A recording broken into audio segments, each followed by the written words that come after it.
Commander Tae-jin stood on the bridge of the Valiant Dawn and watched the stars pass by.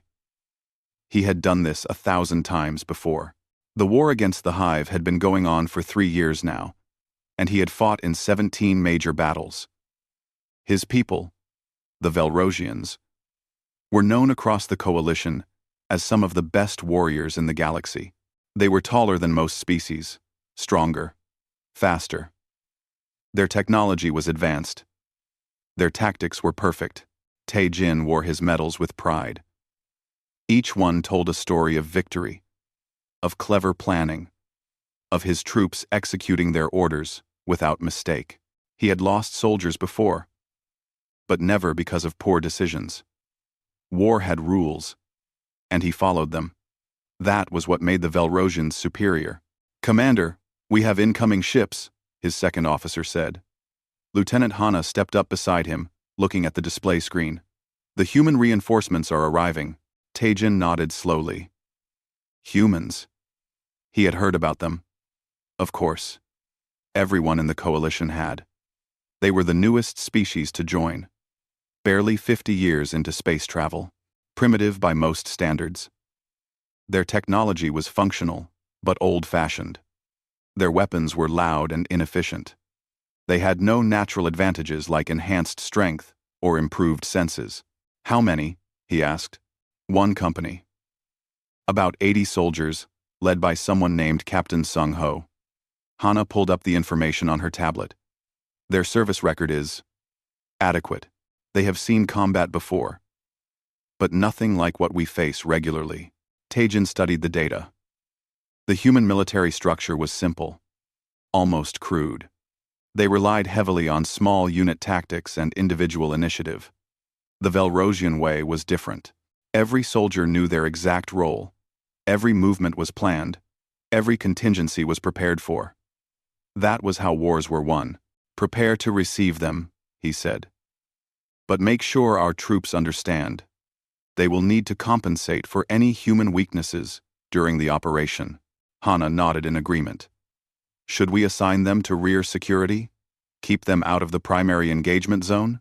We will see how they perform first. Even primitive warriors can be useful if properly directed." Tae-jin turned away from the window. "Have Captain Sung-ho report to the briefing room once they are aboard." The human ships docked an hour later. Tae-jin watched from an observation window as the Marines filed out of their transport. They were smaller than he expected, not much taller than a young Velrosian. Their armor looked heavy and bulky, painted in dull colors. They carried rifles that seemed too large for their frames, weapons that fired chemical projectiles instead of proper energy beams. But they moved well. He noticed that immediately. They stayed in formation, checked their corners, kept their weapons ready. Professional, at least. That was something. Captain Sung-ho was easy to identify. He walked at the front of his troops, helmet under one arm. He was broad-shouldered for a human, with short dark hair and sharp eyes that took in everything around him. When he saw Tae-jin watching, he gave a small nod of acknowledgement. The briefing room was large and well lit. Tae-jin had gathered his senior officers, along with the human command staff. Captain Sung-ho entered with 3 of his people. A lean woman named Lieutenant Min-jung, a stocky sergeant called Do-yun, and a quiet communications specialist who introduced herself as Corporal Unji. "Welcome aboard the Valiant Dawn," Tae-jin said. He tried to keep his tone neutral, professional. "It was fine, Commander." Sung-ho's voice was deeper than expected. "We are ready to begin operations whenever you need us." Tae-jin activated the holographic display in the center of the table. A moon appeared, rotating slowly. "This is Tertius 9, a small moon in the contested zone. Our intelligence indicates the Hive has established a breeding colony on the surface. Current estimates suggest 3,000 to 4,000 workers. Minimal soldier presence." He zoomed in on a specific location. "The colony entrance is here. Standard operation. We insert by dropship, establish a perimeter, neutralize the colony with thermal charges, and extract before Hive reinforcements can arrive." Time on ground should be no more than 2 hours. Sung-ho leaned forward, studying the display. What about underground networks? The hive likes to dig. Scans show tunnels, but nothing extensive. This is a new colony, only a few months old. They have not had time to build deep. Tae-jin pulled up tactical formations. My forces will handle the primary assault. Your troops will secure the landing zone and provide covering fire during extraction. There was a moment of silence. Min-jung glanced at Sung-ho, but the captain's expression did not change. With respect, Commander, Sung-ho said carefully. My Marines are trained for direct combat. We can handle more than perimeter security. Tae-jin felt a flash of irritation but kept it hidden. I do not doubt your training, Captain. However, this operation requires precise coordination. My troops have worked together for years. We know each other's movements instinctively. Adding unknown variables to the primary assault creates unnecessary risk. Unknown variables. Sung-ho repeated the words slowly. He did not sound angry, just thoughtful. I understand. We will hold the landing zone. Good. Tae-jin changed the display to show the insertion plan. We launch at dawn. 2 dropships, 1 for each of our forces. Any questions? Just one, Sung-ho said. He looked directly at Tae-jin. During the battle, I need you to remember something. If things go wrong, stay close to your humans. Don't let them get separated from the unit. Tae-jin frowned. That is backward. Captain, surely your troops should stay close to mine. We have more experience with hive combat. Maybe. Sung-ho stood up, gathering his tablet. But please remember what I said anyway. Maybe. I work. After the humans left, Hana approached Tae-jin. That was strange. What did he mean? I have no idea. Tae-jin deactivated the display. Perhaps it is some human superstition. Their culture is still largely unknown to us. Do you think they will be a problem? Tae-jin considered the question. No. They seem competent enough for basic tasks. As long as they follow orders and do not take unnecessary risks, they will be fine. But that night, as he reviewed the mission plans in his quarters, Sung-ho's words kept coming back to him. Stay close to your humans. It was an odd thing to say. Backward, even. The Velrosians were the superior warriors here. If anyone needed protection, it would be the humans. He pushed the thought aside and focused on the tactical displays. Tomorrow would be routine. He had done operations like this dozens of times. Insert. Eliminate the threat. Extract. Simple and clean. The hive were dangerous, but they were predictable. They fought with numbers and aggression, but they lacked strategy. A well-trained force with good discipline could handle them easily. That was what made the coalition successful. Organization. Technology. Training. Tae-jin went to sleep confident. By this time tomorrow, the mission would be complete. He would have proven to the humans how real warriors operated. Perhaps they would learn something useful. He had no way of knowing that in less than 24 hours, everything he believed about warfare would be turned upside down. He had no way of knowing that those strange, primitive humans would teach him the most important lesson of his life. He had no way of knowing that his first real fear was waiting for him in the tunnels beneath Tertius 9. The dropships fell through the atmosphere of Tertius 9 like metal stones. Inside the Velrosian transport, Tae-jin checked his equipment one final time. His rifle was charged, his armor systems showed green across the board, and his troops sat in perfect silence, each one mentally reviewing their assignments. Through the small window, he could see the second dropship carrying the human Marines. It flew in formation, steady and controlled. At least they could pilot their ships properly. The landing was smooth. Both ships touched down within meters of their planned coordinates, kicking up dust and small rocks. The ramps dropped, and Tae-jin led his troops out into the thin atmosphere of the moon. His helmet adjusted automatically, feeding him clean air. The landscape was gray and dead. Rocks and dust stretched in every direction, broken only by the dark opening of the hive colony entrance about 200 meters away. The structure looked organic, like a wound in the earth, with strange resin coating the edges. The human marines spread out quickly, taking defensive positions around the landing zone. Tae-jin had to admit they moved well. Each soldier knew where to go without being told, and within 30 seconds they had established a secure perimeter. Sung-ho jogged over to Tae-jin's position. "Landing zone secure, Commander. Ready when you are." "Good," Tae-jin signaled to Hana. "Deploy the reconnaissance drones. I want a full map of the tunnel system before we enter." 3 small drones launched from a Velrosian soldier's pack, zipping into the dark entrance.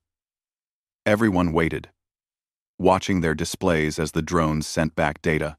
The tunnels appeared on Tae-jin's screen, forming a network that spread deeper than he expected. "It is larger than intelligence suggested," Hana said quietly, "but still manageable." Tae-jin studied the layout. "The main chamber is here, about 300 meters in. That is where the breeding pools will be. We destroy those, the colony dies." He divided his troops into 2 teams. Alpha Team would push straight to the main chamber. Bravo Team would secure the entrance and prevent any hive reinforcements from escaping. Standard procedure. The advance went smoothly at first. The tunnels were wide enough for 3 soldiers to walk side by side, and the walls pulsed with a faint bioluminescent glow that made visibility acceptable. Tae-jin's enhanced vision picked out every detail, every crack and crevice.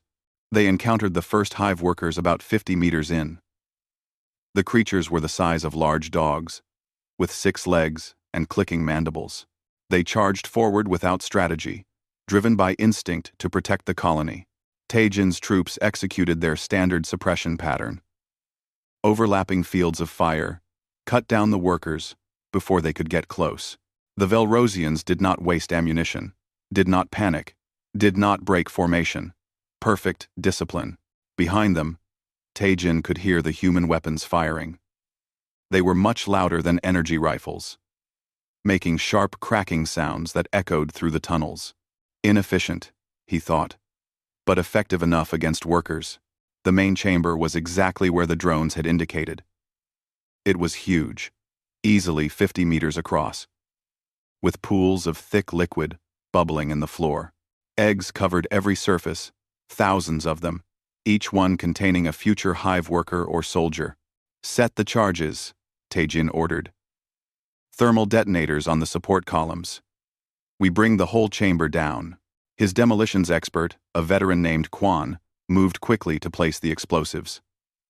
The rest of the team held defensive positions at the 3 entrances to the chamber. More workers were coming, drawn by the fighting, but they were disorganized and easy to eliminate. Tae-jin was about to call for extraction when his communication device buzzed urgently. It was the deep scanning operator back at the landing zone. "Commander, we have a problem. The deep scans just completed." "Explain." Tae-jin felt a cold sensation in his chest. "There are chambers below the main level. Much larger chambers, and they are full of heat signatures." The operator's voice was tight. "Thousands of them, all in hibernation mode." Soldiers," Tae-jin said quietly. "Yes, sir. This is a warrior nexus." Intelligence completely missed it. Hana looked at Tae-jin, her eyes wide. A warrior nexus was not something a single battalion could handle. The hive stored their soldier caste in these facilities, keeping them dormant until they were needed. If those soldiers woke up, they would be swarmed by an army. "Command is ordering immediate evacuation," the operator continued. "Get to the surface now." Tae-jin switched to the command channel. "All teams, abort mission. Return to landing zone. Double time." This is not a drill. His troops responded instantly, moving toward the exit with practiced efficiency. Kwon abandoned the half-set charges. There was no point in destroying the breeding pools if they were all going to die before reaching the ships. The withdrawal was fast, but controlled.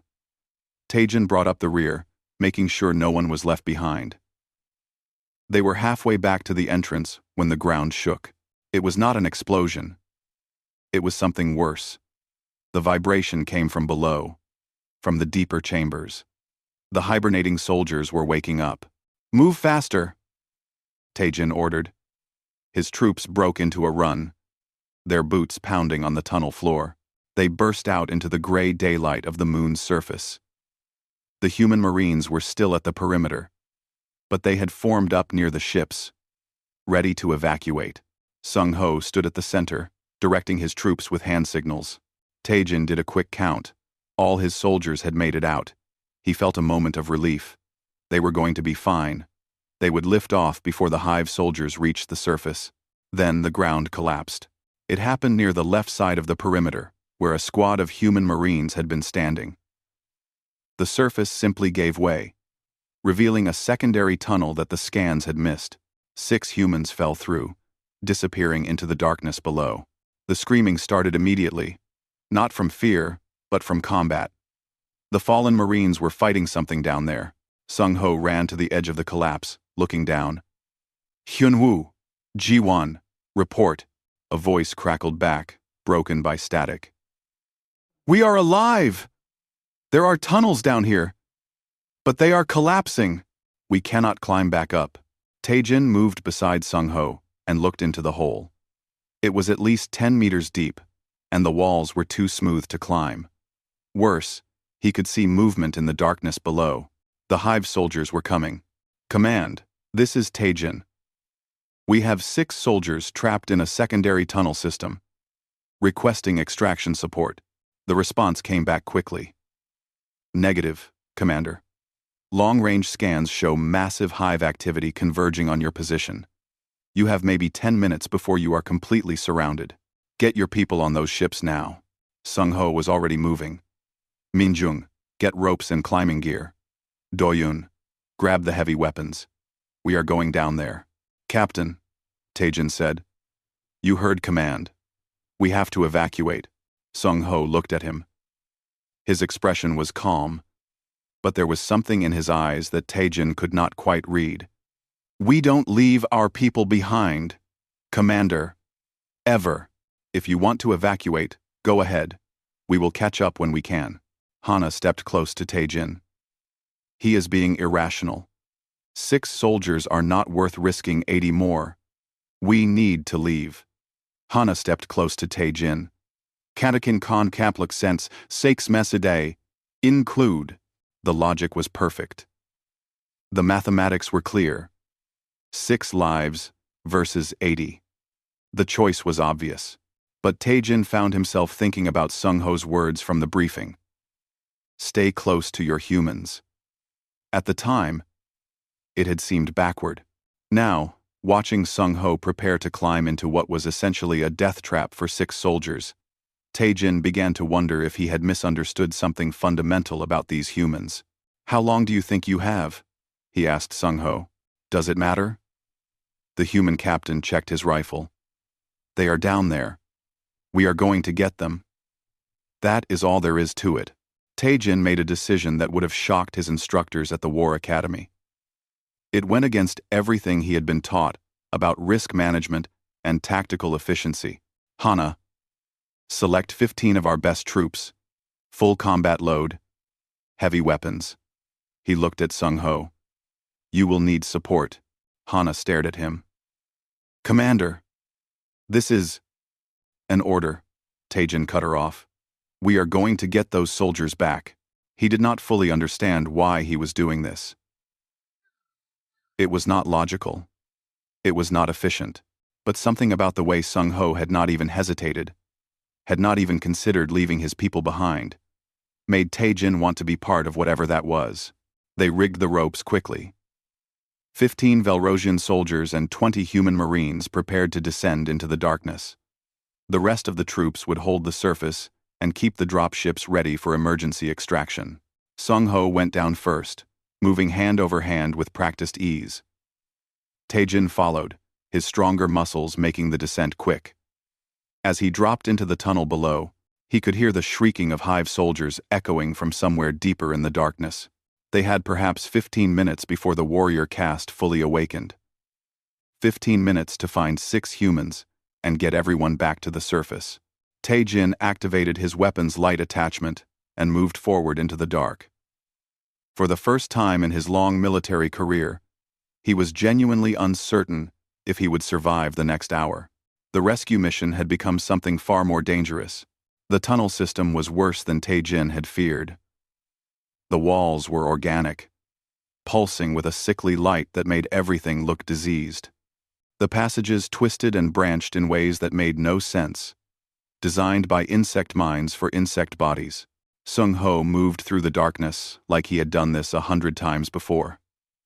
His weapon was up, his movements were smooth, and he kept checking behind him to make sure his troops stayed together. Tae-jin had to admit the human captain knew his job.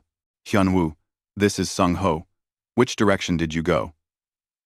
Static crackled back, then a voice. "We went deeper, trying to find a way up, but the tunnels keep collapsing behind us. We are trapped in some kind of junction chamber, about 2 levels down. How many hostiles? We killed 5 workers, but we can hear more coming. A lot more." The voice paused. "Captain, you should not be down here. This whole area is unstable. Too bad. We are already here." Sung-ho looked at Tae-jin. 2 levels down. That puts them about 20 meters below us. They found a shaft leading deeper about 50 meters from the entry point. It was narrow, barely wide enough for a Velrosian to fit through, but it angled in the right direction. The human Marines went first, their smaller frames making the descent easier. Tae-jin followed, feeling his armor scrape against the walls. This was nothing like proper tunnel warfare. This was crawling through the guts of a living thing that wanted them dead. The shrieking was getting louder. The hive soldiers were fully awake now, moving through their nest in search of intruders. Tae-jin could hear them in the walls, above and below, everywhere at once. They found the trapped Marines in a junction chamber that looked like 5 tunnels had smashed together and created a cave. It was roughly circular, maybe 10 meters across, with passages leading off in multiple directions. The ceiling was low, forcing everyone to crouch. The 6 trapped Marines were pressed together in a defensive cluster near one wall. Corporal Hyun-woo was the first to spot them, his face breaking into a grin despite the blood on his armor. Tae-jin saw immediately that 2 of the humans were injured. Hyun-woo himself was favoring his left leg, and a female Marine named Ji-won had her arm hanging at an odd angle. But they were alive, and still fighting. "Casualty report," Sung-ho said, dropping down beside them. "Hyun-woo has a bad leg wound. Ji-won's arm is broken. The rest of us are just bruised." The speaker was a young male Marine named Bora. He looked scared but steady. "Sir, those tunnels we came through are completely collapsed now. We are trapped." Tae-jin studied the chamber. 5 tunnel entrances, but 2 were already blocked by debris. That left 3 possible exit routes, and no way to know which one led toward the surface. "We need to pick a direction and move fast," Hana said. She had come down with the rescue team, and now she was checking her scanner. "The hive soldiers are converging on this location. I am reading at least 100 contacts within 50 meters. Sung-ho pulled out a portable mapping device. "This tunnel here shows the most consistent upward angle. It is our best bet." Before anyone could respond, the first hive soldier emerged from the left passage. It was bigger than a worker, nearly 2 meters tall, with armored plates covering its body and blade-like arms that could cut through steel. The humans and Velrosians opened fire simultaneously. The soldier went down in a spray of ichor, but 2 more pushed through behind it. Then 5. Then 10. "Defensive formation!" Tae-jin shouted. "Block those passages." His Velrosian troops moved into position with practiced efficiency, taking the 2 leftmost tunnels. The humans covered the right side. Within seconds, they had established a kill zone, overlapping fields of fire that cut down any hive soldier that tried to enter the chamber. But the hive kept coming. For every soldier they killed, 2 more pushed forward. The bodies were piling up in the tunnel mouths, and the creatures were using the corpses as cover. Taejin fought with the precision his training had given him. Every shot was aimed. Every movement was calculated. Beside him, Hana fought the same way. Efficient and deadly. The Velrosians were killing machines, exactly as they had been designed to be. But then he noticed something strange. The humans were not fighting like his troops. They were not calculating angles or conserving ammunition. They were fighting differently. A hive soldier broke through the right tunnel entrance, its bladed arm swinging toward Private Ji-won. She had her broken arm tucked against her chest, fighting one-handed. She could not possibly react in time, but 3 other humans did. They moved without orders, without planning, simply flowing together to intercept the threat. The soldier went down in seconds, but not before one of the humans took a glancing blow that dented his armor. "You good, Ki-hyun?" Ji-won asked. "Yeah. Watch yourself." The Marine called Ki-hyun stepped back into position. Without complaint, Taejin saw the same pattern repeat multiple times. When one human was in trouble, the others around them reacted instantly. They covered each other's blind spots, shared ammunition, dragged wounded soldiers to safer positions. It was not organized or efficient. It was something else. A hive soldier got through the left side and tackled Hana to the ground. She lost her weapon, and the creature's mandibles spread wide, going for her throat. Taejin spun to help her, but the humans were faster. 3 Marines converged on the soldier, pulling it off Hana and killing it with brutal close-range fire. They did not hesitate. They did not calculate risk. They just moved. One of them, a stocky male named Do-yoon, helped Hana to her feet. Hana looked shocked. "Yes, thank you. No problem." Do-yoon handed her weapon back and returned to his position, as if nothing had happened.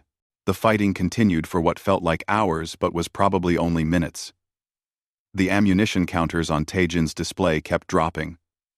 They were running out of time and resources. Then Sung-ho took a hit. A hive soldier's blade caught him across the chest, cutting through his armor and drawing blood. The wound was deep, and Taejin saw the captain stagger. "Medic!" someone shouted, but Sung-ho waved them off. He grabbed his rifle with both hands, blood seeping through his fingers, and stepped back to the front line. "I am fine. Keep fighting." Taejin stared. The wound was serious, possibly life-threatening. Any rational commander would fall back for medical treatment. But Sung-ho was not falling back. He was fighting harder, and the other humans saw it. They saw their captain wounded and refusing to quit, and something changed in them. The defensive line became absolute. Not a single hive soldier got through after that moment. Taejin found himself fighting beside Hyunwoo, the corporal with the injured leg. The human was limping badly, clearly in pain, but his aim was steady, and his position was rock solid. "Why are you still fighting?" Taejin asked during a brief lull. Hyunwoo looked at him with tired eyes. "If I fall back, someone else has to fight harder to cover my position. Can't do that to them." It was such a simple statement. Such an obvious thing. But it hit Taejin like a physical blow. This human was not fighting because of orders or duty or tactical necessity. He was fighting because he could not bear to make his fellow soldiers work harder because of his injury. The hive soldiers kept coming. Wave after wave crashed against their defensive position. Taejin's troops were fighting perfectly, executing every technique they had been taught. But the humans were fighting for each other, and somehow that made them fight even harder. Private Ji-won collapsed against the wall, her good arm shaking from exhaustion. Her broken arm had been bleeding through the makeshift bandage. She was pale and barely conscious. Taejin moved toward her. "Stand down, Private. You have done enough." She looked up at him. Her eyes were glazed with pain and fatigue. "If I stop, sir, who takes my place? Everyone else is already fighting. Can't ask them to do more." Taejin had no response to that. In the Velrosian military, a wounded soldier withdrew, and another took their place. That was efficiency. That was proper resource management. But these humans did not think in terms of resources. They thought in terms of people who would have to fight harder if they gave up. The sound of the hive changed. The constant shrieking became something worse, something that made Taejin's enhanced hearing ache. It was the sound of thousands of soldiers, all screaming at once. "They are committing everything," Hana said quietly. "This is the final push." Sung-ho checked his ammunition counter. It was nearly empty. "How long can we hold?" Taejin did the calculations. With their remaining ammunition, against the numbers he was hearing in the tunnels, they had perhaps 5 minutes. Maybe less. "Not long enough," he admitted. Sung-ho nodded slowly. Blood was still seeping from his chest wound, but his hands were steady. "Then we make those 5 minutes count." He addressed both the human and Velrosian troops. "Listen up. We knew this was going to be hard when we came down here. But we came anyway. Because that is what we do. We don't leave people behind. We don't give up on each other." He looked at each soldier in turn. "I don't care what species you are, or where you came from. You are down here fighting beside me. And that makes you family. We fight for family. We die for family if we have to. But we never, ever abandon each other." In that moment, standing in a doomed chamber beneath an alien moon, Taejin finally understood his fear.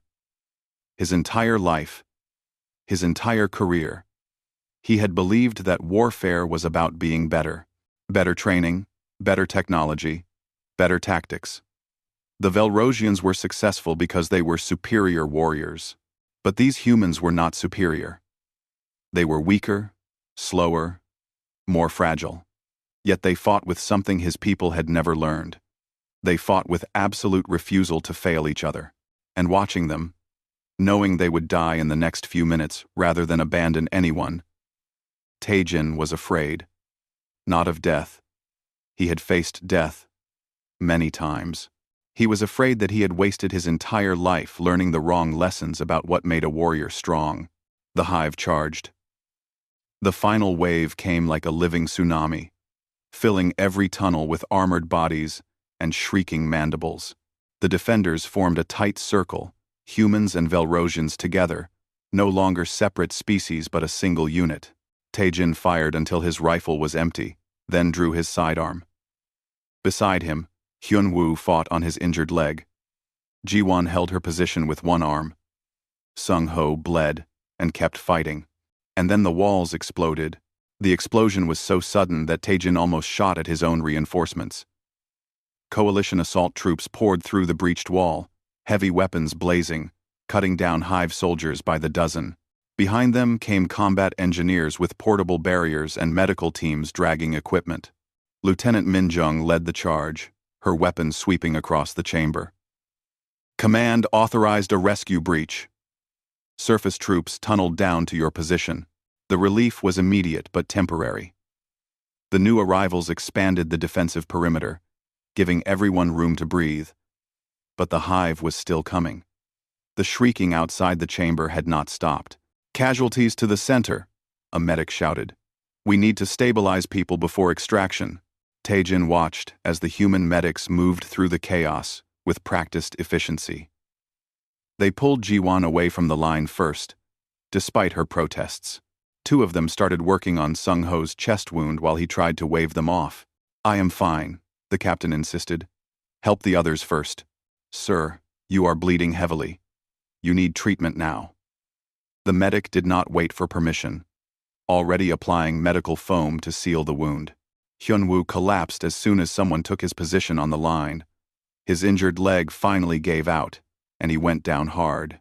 But even as medics rushed to help him, Taejin heard him say, "Is everyone else okay? Did we get everyone?" That same question. Even after everything, even wounded and exhausted, these humans were asking about each other first. Hana appeared beside Taejin, her armor scored and dented. The reinforcements cleared a path back to the surface. but it will not stay open long. We need to move now. Agreed. Taejin switched to the command channel. All troops, fighting withdrawal. Cover the wounded, and move toward the breach. The retreat was organized chaos. The Velrosian troops fell back in layers, each group covering the one behind them. The humans did the same, but Taejin noticed they kept stopping to help soldiers who were struggling. A wounded Velrosian would find a human marine beside him, offering support. A exhausted human would have one of Taejin's troops covering his position. They had stopped being separate units. Somewhere in the fighting, in the desperate last stand, they had become one. The journey back to the surface took 20 minutes that felt like 20 hours. The tunnels kept collapsing around them, and the hive pursued them every step of the way. But the combined force fought with determination that pushed back even overwhelming numbers. When they finally emerged into the gray daylight of Tertius 9, Taejin felt something he rarely experienced. Gratitude for simply being alive. The dropships were waiting. Engines hot and ready for immediate takeoff. The troops filed aboard quickly, helping each other up the ramps. Taejin did a quick count and felt his chest tighten. They had lost soldiers. 3 human marines had not made it out of the tunnels. 5 Velrosians had fallen during the fighting. But everyone who was alive when the reinforcements arrived had made it to the surface. The flight back to the Valiant Dawn was quiet. The soldiers sat in exhausted silence. Some receiving medical treatment. Others just staring at nothing. Taejin sat near the front of the transport, his mind replaying everything that had happened. Sung-ho sat across from him, his chest heavily bandaged. The medics had stabilized him, but he would need surgery when they got back to the ship. Still, the human captain looked more concerned about his troops than himself. "Thank you," Sung-ho said quietly. "For coming down. You did not have to do that." Taejin shook his head. "I still do not understand why you went down there in the first place. 6 soldiers versus 80. The mathematics did not favor rescue." Tay.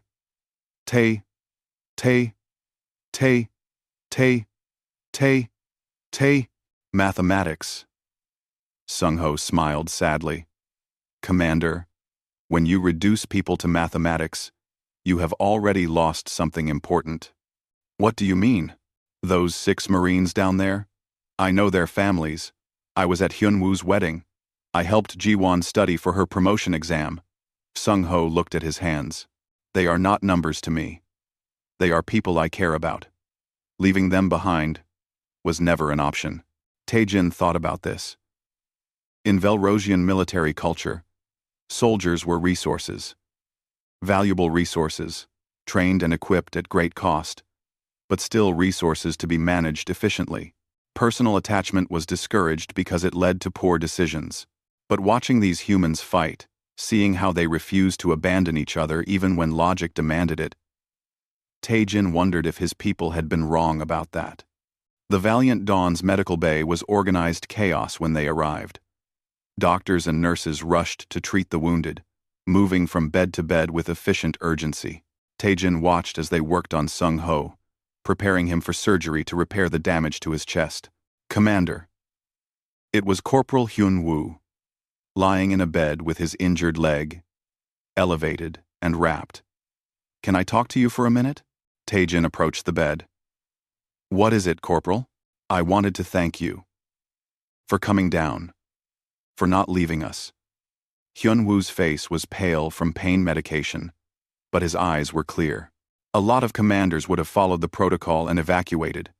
You didn't. Your captain did not give me much choice," Taejin said. "Maybe, but you could have ordered us to leave.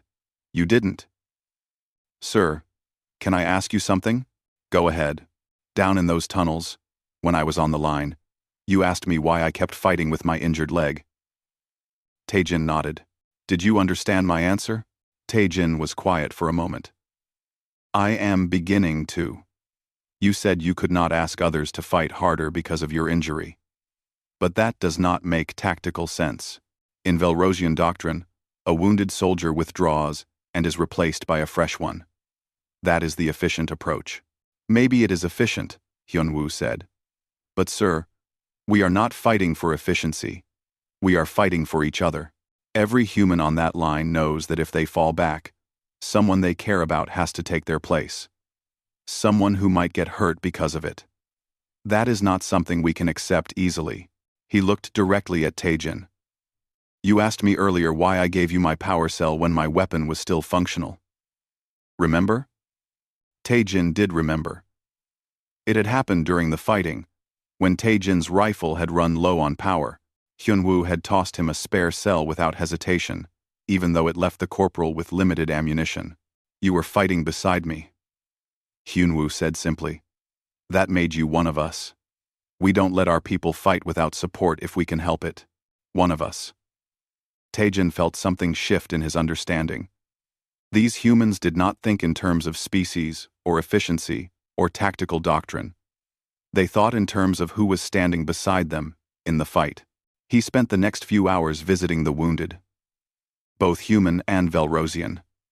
Every human he spoke to asked the same question first.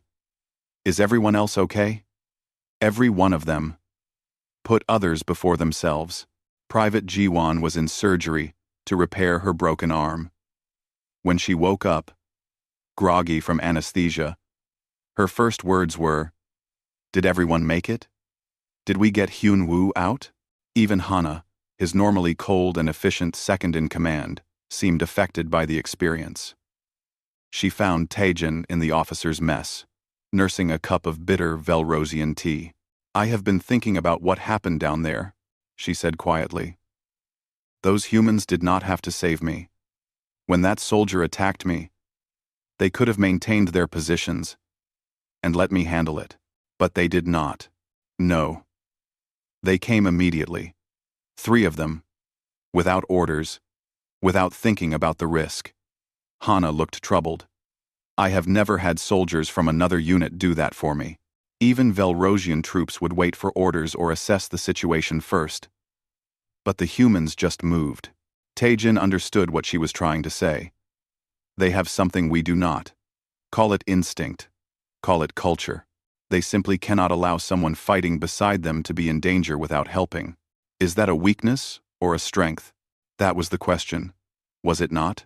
By every tactical doctrine Taejin had ever studied, such behavior was inefficient. It risked additional casualties to save individuals who might already be lost. It prioritized emotion over logic. But he had watched those humans fight.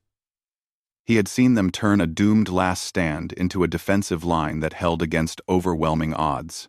He had seen wounded soldiers fight on when they should have collapsed, simply because they could not bear to make their companions fight harder. I think, Taejin said slowly, that we have been measuring strength incorrectly. A message came through on his communicator. Captain Sung-ho was out of surgery and awake. Taejin made his way to the recovery room. The human captain looked terrible. His chest was bandaged heavily, and monitoring equipment beeped softly beside his bed.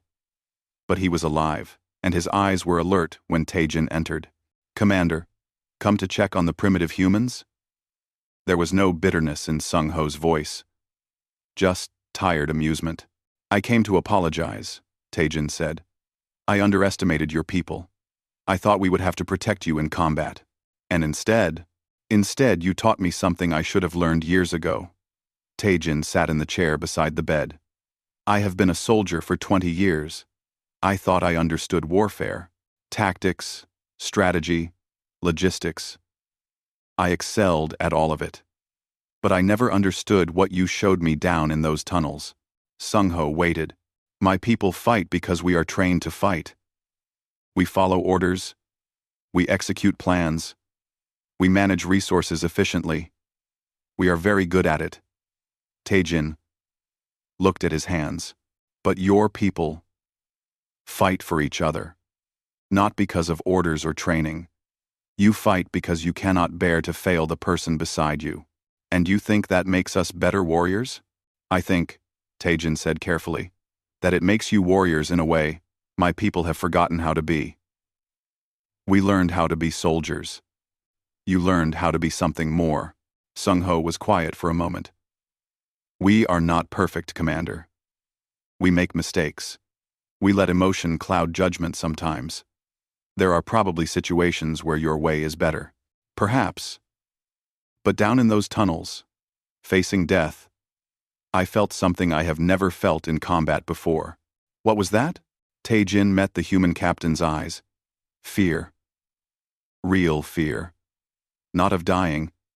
I have faced death many times. I was afraid that I would not be worthy of fighting beside your people. That I would fail to match what they were showing me. Understanding crossed Sung-ho's face. You fought beside us. You bled with us. You refused to leave us behind. He smiled slightly. Commander. That makes you one of us too. 3 days after the battle on Tertius 9, the Valiant Dawn held a memorial service. The ceremony was held in the main hangar bay, large enough to accommodate both the human and Velrosian forces. Tae-jin stood at attention as the names were read. 5 Velrosians, soldiers he had trained with, fought beside for years. 3 humans, Marines he had barely known, who had died in tunnels they should never have entered. The Velrosian tradition was formal and dignified. Each fallen soldier's name was recorded in the ship's memory banks. Their service awards were listed, and their families were notified through proper channels. It was respectful and efficient. The human tradition was different. Captain Sung-ho, still recovering but refusing to miss the ceremony, stood at the front and spoke about each Marine personally. He told stories about them, shared memories, made them real people instead of just names on a casualty list. Private Insu loved terrible jokes, Sung-ho said, his voice carrying through the silent hangar. He would tell them, even when no one laughed, especially when no one laughed. He made us smile, even in the worst situations. Tae-jin watched the human Marines. Several were crying openly.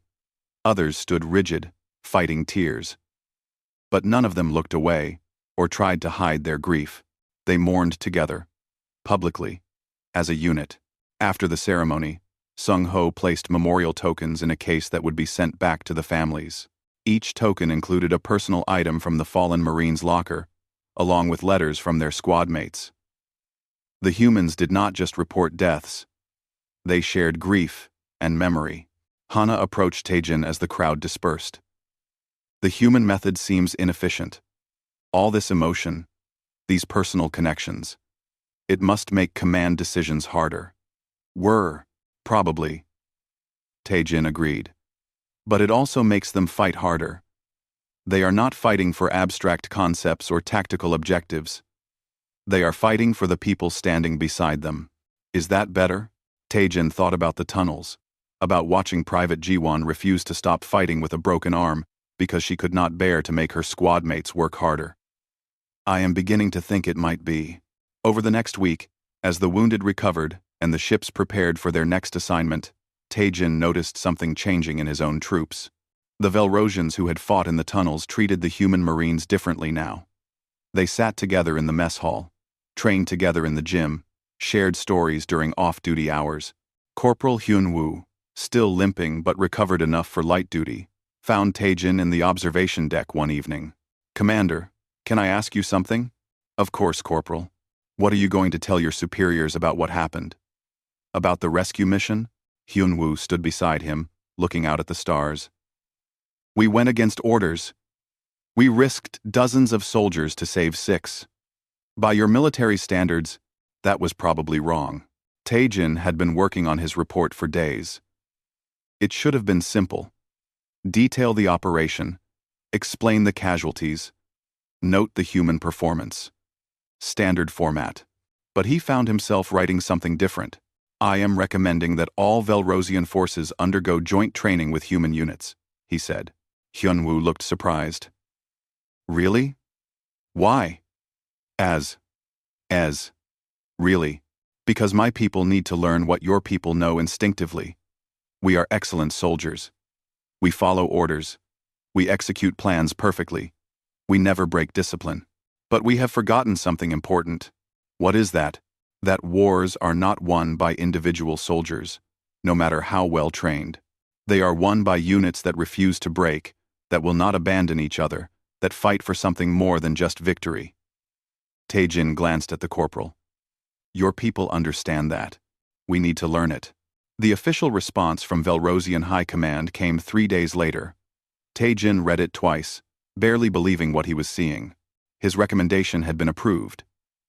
Not just approved, but expanded. The coalition wanted to establish a joint training program, mixing human and Velrosian forces at all levels. Taejin was being promoted to oversee the initial program. Hana found him staring at the message. Is something wrong, Commander? No. Something is very right. He showed her the orders. We are going to train with humans. Really train with them. Learn their methods. Understand their thinking. Will we teach them our methods too? I think we will learn more from them than they will from us, Taejin admitted. But yes, it will be a true exchange. 2 weeks later, new orders arrived for the Valiant Dawn. Another mission. Another contested world where the Hive was establishing a presence. This time, the human contingent was larger. 2 full companies. Over 150 Marines. Taejin stood on the bridge as the human ships docked. He recognized several of the vessels from the Tertius 9 operation.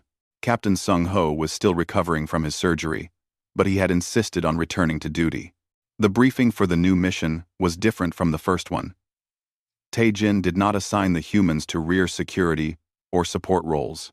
He integrated them directly into the assault plan, mixing human and Velrosian squads together. We will be operating in close terrain, he explained, highlighting the tactical map. Urban combat. Lots of buildings and tight corridors. Exactly the kind of fighting where unit cohesion matters most. Sung Ho studied the plan carefully. You want us integrated with your troops from the start. I want us to fight as one unit. Not 2 separate forces trying to coordinate. Taejin looked around the room at the mixed group of human and Velrosian officers. We learned something on Tertius 9. We learned that we are stronger together. One of the human lieutenants, a woman named Unji, spoke up. Commander, what happens if we get separated? If part of the unit is cut off? Taejin did not hesitate. Then the rest of us go get them. All of them. We do not leave anyone behind. The room was silent for a moment. Then Sung Ho smiled. That sounds like a human policy, Commander. It should be everyone's policy. Taejin closed the tactical display. Any species that fights together should follow that rule. We protect each other. We support each other. We refuse to fail each other. The mission launched the next day. The landing was smooth, and the mixed human-Velrosian teams moved through the abandoned city with practiced coordination. When they encountered Hive resistance, the response was immediate and overwhelming. Taejin fought alongside a human sergeant named Kwan, covering each other's positions without needing orders. When a Velrosian soldier went down with a leg wound, 2 human Marines immediately moved to extract him while others covered the withdrawal. When a human squad got pinned down by heavy fire, Hana led a Velrosian fire team to break the ambush. It was not perfect. There were communication issues, moments of confusion, times when cultural differences caused problems. But the fundamental understanding was there. They were one unit, fighting for each other. The operation was successful. The Hive position was neutralized with minimal casualties. During the extraction, Taejin watched his troops boarding the ships. Humans and Velrosians mixed together, helping each other with equipment, sharing water, checking on the wounded. Sung Ho appeared beside him. The captain's chest was still bandaged, but he moved more easily now. Your troops did well, Commander. Our troops, Taejin corrected. They are not separate anymore. No, I suppose they are not. Sung Ho looked out at the soldiers. You know, when we first arrived on the Valiant Dawn, I wondered if this would work, if our species could really fight together effectively. And now? Now I think we make each other better. Your discipline and training, combined with our refusal to give up on each other. That is a powerful combination. Tae-jin nodded. I thought my people were superior warriors because we were stronger and better trained. I was wrong. We were just soldiers following orders. You showed me what real warriors fight for. We are not that special, Commander. We are just people who care about each other. That is exactly what makes you special. Tae-jin turned to face the captain. In all my years of fighting, I never felt fear like I did in those tunnels on Tertius 9. Not fear of death, fear of not being worthy of the example you were setting. Sung-ho was quiet for a moment. That fear you felt? That was you, caring. Really caring about the people beside you. Not as soldiers or resources, but as people you could not bear to fail. Is that what you feel every time you fight? Every single time? Sung-ho smiled. It is terrifying and wonderful at the same time. That fear keeps us honest. It reminds us what we are fighting for. The Valiant Dawn left orbit that evening, heading back toward Coalition space for rest and resupply. In the mess hall, human and Velrosian troops sat together, sharing food and stories. In the gym, mixed training sessions were becoming routine. In the medical bay, species did not matter when soldiers checked on their wounded friends. Tae-jin wrote his final report on the operation in his quarters. He detailed the tactical successes, the casualty figures, the enemy losses. But he also wrote something more personal. Before Tertius 9, I believed that superior warriors were defined by their individual capabilities. Strength, speed, training, technology. These are all important, but they are not the most important thing. The most important thing is the bond between soldiers, the refusal to abandon each other, the willingness to fight harder because someone beside you needs your support. This is what I learned from the humans. This is what my people need to understand. We are better warriors now, not because we became stronger individually, but because we learned to be stronger together. The humans taught us that caring for the person beside you is not a weakness. It is the greatest strength a warrior can have. My first real fear came while fighting beside humans. I was afraid I would not be worthy of their example. I am still afraid of that sometimes. But that fear makes me a better commander. It makes me fight harder. It makes me refuse to fail the people who depend on me. This is what the coalition needs to understand. This is what will win the war against the Hive. Not superior technology or tactics, but soldiers who fight for each other with absolute dedication. He submitted the report and leaned back in his chair. Through his window, he could see the stars passing by. Somewhere out there, the war continued. The Hive was still advancing, still threatening coalition worlds, but Tae-jin was not worried. Not anymore. Because he had learned something in those dark tunnels beneath Tertius 9. He had learned that species who fight together, who refuse to abandon each other, who make each other better through their example, are stronger than any force in the galaxy. He had learned this from humans. From their stubborn refusal to leave anyone behind. From their willingness to die for the person beside them. From their absolute belief that every individual matters. And now he would teach this lesson to others. He would show the entire coalition what he had learned. That real strength comes not from being better than others, but from being better for others. His first real fear had come while fighting beside humans. But so had his first real understanding of what it meant to be more than just a soldier. It meant being someone worth fighting alongside, someone who would never abandon the people who depended on him, someone who fought not just for victory, but for the warriors beside him. The war would continue. There would be more battles, more losses, more moments of terror and triumph. But Tae-jin faced the future without doubt. Because he knew what mattered now.